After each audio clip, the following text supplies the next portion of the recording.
Hey, everybody. Welcome to this week's edition of the Corner Pub NFL pregame show. In conjunction with Corner Pub Sports, Heat Ratio Sports, we bring you this every Sunday during the NFL season where I take you through the slate of games for Sunday and, of course, some Monday Night Football as well. I'm your host, Sean Selby of the Corner Pub Sports podcast. Our show goes live every Friday night at 8:15 on our Facebook and YouTube channels. Just look up Corner Pub Sports. And, of course, I want to thank everyone over at Heat Ratio, especially Tony at Heat Ratio Sports, for doing this with us. It's been a lot of fun doing it so far this year. Hope it's helping you guys get through some weeks, some betting advice, fantasy advice, and so on. The Selby, I'll bring you Selby Sizzlers, which is my three favorite picks of the week, and I think I've been hitting on about 70% of them. So, not too bad, I'll take it. But again, thanks everyone for being a part of this. Of course, it is all brought to you by WinDailySports.com. Check it out. Use discount code HEAT, which will give you a special Sunday-only discount over there at WinDailySports.com.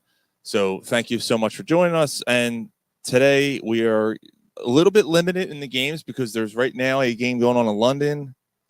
Currently, the Vikings are up 17-7. Vikings are up over the Jets in London, and the Eagles are off. This is the first week of bye week, so the Eagles are one of the teams off. Thank God, because let's be honest, I don't know if we could have taken another week of them right now after what happened yesterday with the Phillies. I know this is a football show, but I just want everyone to know that I'm still keeping the faith. I got a little Billy Joel going on, keeping the faith. All right, do or die for the Phillies today, man. Hate to say it, but that's where we are. They have to win today. They lose today, you're not winning two against New York. In New York, it's gonna be over. So I'm gonna leave this on for a little bit. I'm gonna leave Billy Joel on for a few. All right, so let's get out of here. Game. Let me see what we got here. We got Ryan says they're toast. Jay says the grill is warm and ready for get the sizzler started. And I see Mark saying, "What's up? Go Birds." Well, yeah, go Phils at least. All right, so here we go. Let's go to the first game here. Baltimore and Cincinnati. I actually have to turn that off. It's a little distracting. Baltimore and Cincinnati in Cincy. Baltimore Ravens are favored by 2.5 points. 49.5 over under there. I got to be honest, this one was a little tough because Cincinnati seems like they're starting to turn it on a little bit. Baltimore still hasn't found their stride, although Derrick Henry looks like he's found his. Derrick Henry's a monster right now. But I am going to go Baltimore in this.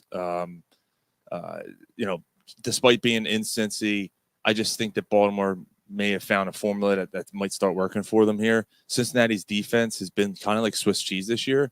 I would find it hard to believe if Derrick Henry isn't the catalyst once again. Just, I would say $125, 2 touchdowns. Sounds about right. But on the other side, Joe Burrow has been playing pretty well the last 2 weeks now. But I have little faith in that defense that they're going to be able to withhold the Ravens' attack enough to outscore them. So I like Baltimore here. Fantasy-wise, I haven't talked a lot about tight ends a lot on this show for whatever reason. I guess mainly because there's not that many that are really making an impact right now. But Cincinnati, this is kind of a sneaky play. I like Mike Gesicki. Baltimore allows the most points to tight ends this year. So if you have Gesicki sitting there, this could be a week you want to start him. He could be a nice sneaky play for you. There's just something about that at that matchup there. And Gesicki's been okay this year. He's been formidable this year. So I would definitely take a look at him if you have him sitting there. Speaking of sitting, I would sit Zach Moss this week. I don't like that matchup against Baltimore's defense. I know Baltimore's defense isn't what it used to be or anything like that, but I just think that this is a game where Cincinnati's going to have to pass the ball to keep in it, because I think they're not going to have many opportunities. With the run and attack of Baltimore, I think that Cincinnati's offense is going to have to make the most out of their time with the ball, and I think they're going to look through the air on that one. With that being said, I'll probably be wrong, and it'll probably be a rushing attack on both sides. All right, so second game here, we got Buffalo taking on Houston. Houston's favorite by 1. That is an absolute Buffalo line, and that's why I'm going with Buffalo. Just talking about teams that haven't found a stride, the Texans are definitely one of those teams. They've been a major disappointment so far this year. I am out of the Dell well. I'm done with Tank Dell for now. He has had opportunity after opportunity to do something. I think he has 1 touchdown. I think he finally scored last week, but he's just not doing it this year. He's been a major disappointment, and he has a very tough matchup against a Buffalo secondary that's pretty good. So I would definitely sit Tank Dell if you have a better option there.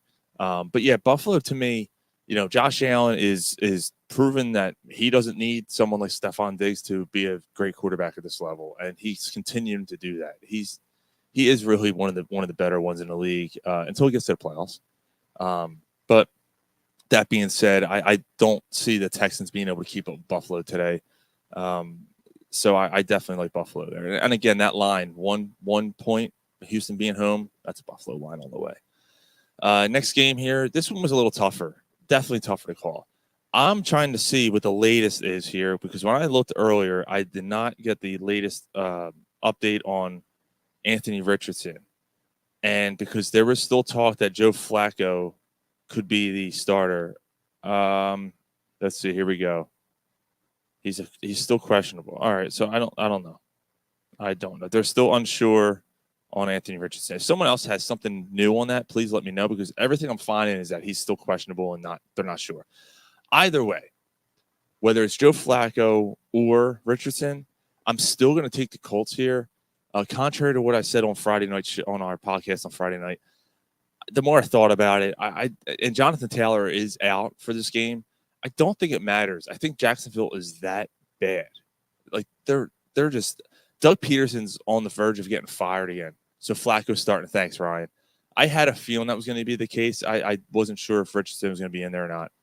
Okay, so good to know. I'm still going to go Indy. Not super confident on that. But I just Jacksonville just looks like the team that might be the team that acts as their head coach first this year. Unfortunately, Doug Peterson, great guy, obviously had immense success here in Philly during a short time here, but he's obviously lost that group. It seems like so. With that, Colts will probably lose by 34, and Doug Peterson will regain confidence in everybody. Now, I think this is going to be a tight game. The 3 points makes it even easier to take the Colts here. Being underdogs. I don't understand that. Next game here, we got Miami taking on the New England Patriots. The New England Patriots are underdogs by 1, so it's basically a pick 'em.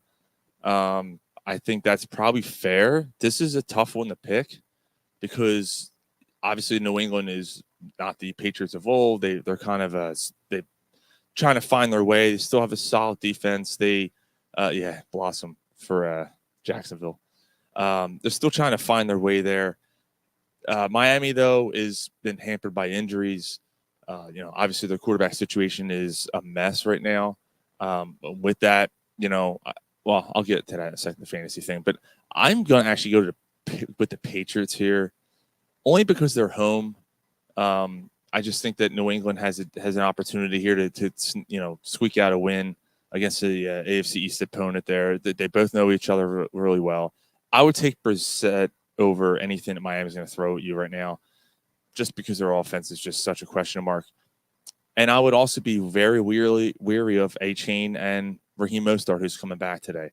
Going against that New England defense, they're going to know that you're going to run the ball, and they're going to do everything they can to take that part away. You take that part away of Miami, they're not going to pass on you now. So, I mean, I think Hill has 9 catches in the last 3 weeks combined without 2 of it, So I think that's what you're looking at there. So I'd be weary of a chain and Mostert. And then, however, on the other side of the ball for New England, a sneaky play, Antonio Gibson. So Ramani Stevenson is in the doghouse right now. He's fumbled every week this year. So he may get benched at some point, like completely benched. He lost carries to Gibson last week, and Gibson had a really good week last week. Miami allows the 4th most points against running backs in fantasy. So I really like Gibson there. We got Ryan said Patriots need to start May. Yeah, they might have to go to that soon. I mean, I tell you what, if they lose today to Miami, you might see May in there next week. Because I mean, what else are you going to do? What else do you have to lose if you lose to a team like Miami, who's basically a skeleton right now? Cleveland takes on Washington. Washington's favored by 3.5. I think that's a fair line. Again, Cleveland's another team that has been playing better as of late, but they're still not getting wins yet. I mean, they're looking like they're starting to gel a little bit. Meanwhile, on the other side, it looks like Washington has figured something out. I know Washington's last two opponents have not been world beaters by any means, but Jalen Daniels looks like he can play in this league so far. I mean, again, it's the early thing. We've seen this over and over again with these quarterbacks who come in the league, take everyone by storm. Guys like Justin Fields, guys like I'd even say Carson Wentz, throw him in there too. He definitely deserves to be in that conversation. These guys who play, Jalen Hurts, I hate to say it, but up to this point, same situation. You play each other, you get through this first full season of playing. Looks like you only have something. The second or third times where you start seeing these guys kind of get figured out. But this kid looks like he has a good arm. He can run when he needs to. The Commanders are building something there, and I do like them a lot. I do think the Browns will cover, though. The 3.5 there. It's always that half a point. That half a point means so much. I've lost 3 or 4 bets so far this year on that half a point. I like Cleveland just to kind of cover that. Fantasy-wise, I would start Amari Cooper this week. He's had an absolutely great start to the season, and Washington allows the most points to wide receivers. So Amari Cooper's got to be in your starting lineup. Next game here, we got Oakland taking on Denver. AFC West teams going at it. The Raiders are in turmoil right now. Devontae Adams, there was talk, I think I just saw a couple minutes ago. Devontae Adams, he's going to get traded. He's going to be gone. I don't know who steps up there for the Raiders right now. Their running attack is non-existent. Minshew's trying, but he's just – there's only so much you can do with the weapons you have at your arsenal. And let's be honest, Minshew's not exactly a great quarterback. I mean, there's a reason why he's been mostly a career backup. Denver, however, might be a team that they can get the better of. I am going to take Denver, though, being at home. Bo Nix has had a nice repertoire with Courtland Sutton, and Sutton's my start here. If you have Courtland Sutton, throw him in your lineup. Especially against the Raiders, a team that's trying to find themselves here.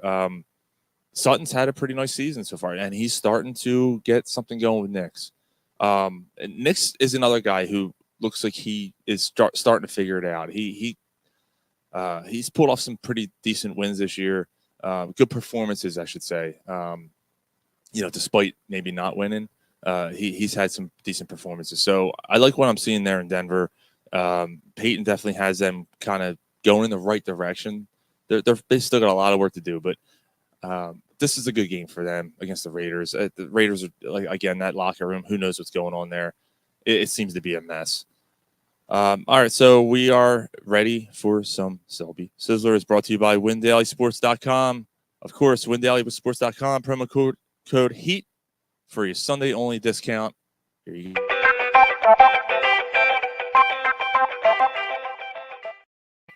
All right, so my first Selby Sizzler today, Green Bay, 3-point favorites against the Rams. I love Green Bay in this game. I love them to cover. I love them to blow them out. I think it's a touchdown or more, probably double-digit win for Green Bay. The Rams' defense is in shambles. Their offense, I mean, Kieran Williams is pretty much holding them together right now. Stafford has nothing to go at right now, no weapons whatsoever right now. And I don't know if Cup's still out, but you still have another 3 weeks until Nakua can come back. Get cooking. Is that bacon, Mark? Is that what that's supposed to be? Bacon? That's what it kind of looks like. Yeah, I love Green Bay. Jordan Love came back last week from his slight injury, his leg injury, and people were worried about how he was going to look. He looked pretty good. I know they didn't end up pulling it out, but he looked fantastic last week. And because of that, any Packers receivers except for Romeo Doubs. Dobbs was suspended by the Packers this week for missing practices. That makes it even stronger for me to start someone like Jalen Reed right now. The Rams have allowed the 6th most points to wide receivers. And again, like I said, Jordan Love looks to be back, ready to go. So Green Bay Packers, strong bet today. Second Selby Scissor of the afternoon will be Carolina and Chicago.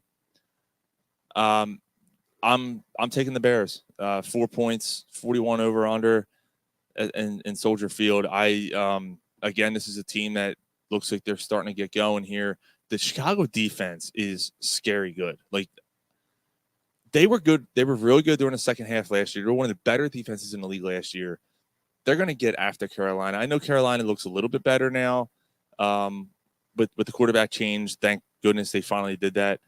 But they're still a really bad team. And not that the Bears are great either, but that just seems like that 4 points is weird. You don't normally see a 4-point line, but I don't know. I have a hard time thinking that Chicago will not be able to beat them by at least 6. So I'm definitely taking the Bears here. DeAndre Swift, I was really low on Swift all year this year, and with good measure. He hadn't done anything. He was averaging like 1.8 yards a carry up to that point until last week, and then he went off. This is a great matchup for him again this week. Carolina's run defense stinks. So DeAndre Swift should be in your lineup right now. You're not going to get too many, especially because of that division that the Chicago plays in. They have pretty good defenses, with the Vikings and, Lions are going to be a team that can outscore you, so you're not going to run that much. This is a matchup you can finally play Swift with confidence. So I would definitely start DeAndre Swift this week. The Bears, let me see what else we got. Tolson Bacon comes in 20-30 slice container. Oh, my God, Jay. And then we got Mark self-cleaning. Yeah. And then the third Selby Sizzler is Arizona and San Francisco. I like Arizona to cover. It's 7.5 points. 49ers are, their offense is definitely looking better, but this is a division game. It's rare for division games to have major point differentials, and to me, I think Arizona hangs around a little bit here. These teams know each other well, and 7.5 again, it's a half point. Just always be weary of that. I just, because of that, I like Arizona to just hang around. They're not going to win this game. San Francisco will win this game, but and with that, Brock Purdy is a play because he's one of those quarterbacks you might not be starting every week. I'm going with Brock Purdy this week. He slinged it around last week. He looked really good. He looked back to normal with Debo back. On the flip side, Brandon Ayuk would continue if I still had him. I would still he'd be riding my bench right now. He stinks. I don't know what is up with him. He got paid and just forgot how to play football. He can't get open. He can't catch the ball. And then, he'll have a week where he scores 3 touchdowns and then disappears again for another 3 weeks. So Ayuk's on my bench. Obviously, you're starting Debo, someone like that. Juwan Jennings, obviously, you're going to continue to go with him right now while he's emerging as a NFL wide receiver right now. It's crazy how he came out of nowhere. But yeah, Brock Purdy is my pick for the fantasy outlook for this game. All right, next game we have is Dallas and Pittsburgh.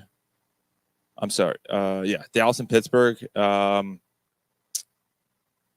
going to go with Dallas here. It's a 2.5 point line for the Steelers at home. I'm reluctant. I'm reluctantly going with the Cowboys here. I'm not confident in this. I just don't know if Pittsburgh, if the Dallas Cowboys offense gets churning here. I know Pittsburgh's defense is really good. I just don't know if Pittsburgh's offense will be able to keep up with them. This is a really tricky game because I am going to sit Dak Prescott because Pittsburgh's pass defense is 8th in the league and they're 2nd in the league against points allowed. But if they can somehow if they score a couple touchdowns early, I don't think Pittsburgh has enough to keep up. I don't think they're going to be able to move the ball enough against Dallas's defense to keep up. It's just a really tricky game. But however, I do think Pittsburgh will be able to run against Dallas's defense. So Najee Harris is a start. Cowboys defense is one of the worst in the league right now to this point, which is shocking. And they do have injuries on that defensive side of the ball. But yeah, again, I don't know. Like, you have to get in the end zone, and I don't know if Pittsburgh's going to be able to do that consistently enough to beat Dallas today. Really tough game to call. Really was. I messed up my graphic here. It's the Giants, and that's why I was like kind of pausing for a second there. Giants take on Seattle. I had Arizona and Seattle. I don't know why. Seattle is favored by 7 points in this game, and that's crazy to me. The Giants also are really struggling to find their way offensively. Neighbors is going to be out today, so maybe that's part of it. You know, who are they going to throw the ball to? They're going to throw the ball to Wendell Robinson. That's who they're going to throw the ball to, who's actually been pretty solid for the last few weeks. You can just see his rise, just like Neighbors, but more quietly because he's not, you know, a rookie, and he's not one of these rookie receivers, standout receivers. So, but Wendell Robinson's quietly becoming a pretty sustainable target for Daniel Jones there. Is that going to be enough to keep up with Seattle? I don't know. 7 points is just a lot to me. I'm going to take the Giants with the points. Seattle will win this game, and the over-under is 42.5. Sorry about the graphic there. I messed that one up. What do we got? Polsky said Pittsburgh, the hell with Dallas. I totally agree. It was hard to call that one. It really was. And then the last game I have on the docket today, because there's, again, bye weeks and everything else going on. The Saints take on the Chiefs. Chiefs are 5.5-point favorites. Monday Night Football game in Kansas City. Tough environment. 43.5 is the over. That sounds about right. I think probably going to look at a little bit of a slower scoring game, especially because the Saints haven't found that rhythm that they had 2 weeks ago. I'm reluctant again on this one. Being at Arrowhead kind of changes things a little bit, because the Saints are definitely a team that should be able to keep up the Chiefs offense, because the Chiefs offense hasn't found their groove yet. Kelsey finally had a few catches last week. I do like Kareem Hunt if you have him, and I like Xavier Worthy this week. Worthy with Rasheed Rice out for the year now for Kansas City, that's an issue. I don't know if Worthy can carry the load of a number 1 or number 2 wide receiver. I think he's more of a Swiss Army knife type of weapon at this point. But I think I'm going to go with the Saints with the points. Again, reluctantly, I'm not super confident in this. Mark's saying the Chiefs. Yeah, I mean, the Chiefs should win this game, but I can easily see the Saints figuring it out again and turning it back on. They're going to have a hard time running the ball. Alvin Kamara is going to have a hard time finding open holes to go through against this Chiefs defense, which is really, really stout against the run. So that's going to be an issue for the Saints. They're going to have to somehow maybe get creative, maybe do some bubble screens and so on, to try to get past that Chiefs defense, the first level, try to get into the second, third levels there. But yeah, I think the Saints do enough to stick around and hang around in this game. So 5.5, again, that's a weird line. When you see this 5.5s, 4s, it's very tricky. But I'll go with the underdog there. Yeah, I mean, again, I guess I'll finish off a little earlier today than last week's, but that's what happens when you have bye weeks and not so many games going on, especially one game going on now. Still a 10-point lead for the Vikings. About 12 minutes left in the third quarter there. Yeah, go Phillies. Phillies do or die today. I know, NFL show. I don't care. Go Phils, do or die. You have to win today. If they don't win today, then pretty much put a fork in them. And I am proud to announce that officially my book, No One Likes This, But We Do Care, which you can get on Amazon. You can get it at the Newtown Bookshop in Newtown, Pennsylvania. And then soon to be Dynasty Sports at Oxford Valley Mall will be selling it as well. And there'll be more stores.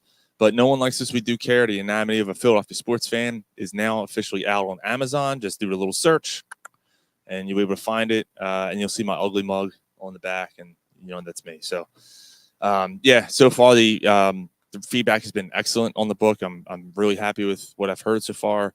The reaction, because it's kind of what I was looking for as far as the feel of the book, for as what people were experiencing from it. So I appreciate it. Jay's getting his today. Mark's getting his ordered. Thank you, guys. I guess that's pretty much gonna cover it for today. I will not see you guys next week. I am on vacation. I am heading to the Dominican Republic. So no show next week, but I'll be back the following week when the Eagles play the Giants on the 20th of October. So everyone have a good week, good betting, good fantasy day, and go Phils. See you guys next time.